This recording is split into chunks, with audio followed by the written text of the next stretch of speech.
এই মুহূর্তের সবথেকে বড় খবর, ভুয়ো এসটি সার্টিফিকেট নিয়ে সরব তীব্রামথা।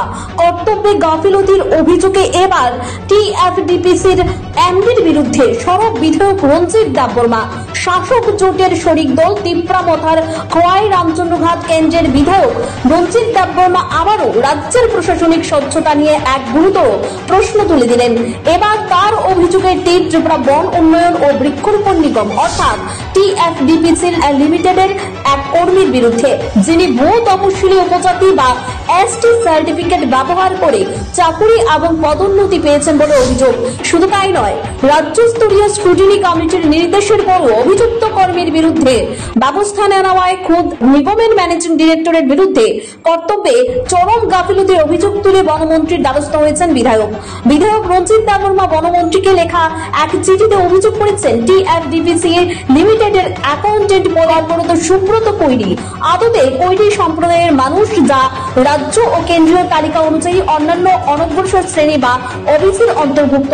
কিন্তু তিনি ভুয়ো এসটি সার্টিফিকেট ব্যবহার করে প্রথমে তার প্রয়াত পিতার পরিবর্তে লোয়ার ডিভিশন ক্লার্ক হিসেবে চাকরি পান এবং পরবর্তীতে অ্যাকাউন্টেন্ট পদে পদোন্নতি লাভ করেন। বিধায়কের দেওয়া নথি অনুযায়ী অভিযুক্তের পিতা স্বর্গীয় ভগবান কৈরি 1984 সালে বেলুনিয়া থেকে একটি সার্টিফিকেট নেন, যেখানে তার সম্প্রদায় হিসেবে কৌর উল্লেখ করা হয়েছে।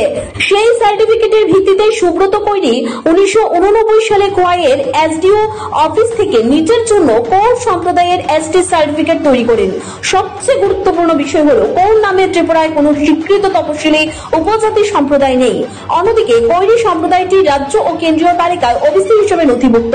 এই ঘটনায় সবচেয়ে চাঞ্চল্যকর মোড় হলো প্রশাসনিক নিষ্ক্রিয়তা। বিধায়ক ও তার চিঠিতে উল্লেখ করেছেন, রাজ্যস্তরীয় স্ক্রুটিনি কমিটি এ বিষয়ে তদন্ত করে গত 12 জুলাই 2023 তারিখে রিপোর্ট জমা দেয়, যেখানে সুব্রত কৈরির সার্টিফিকেটটি ভুয়ো বলে প্রমাণিত হয়।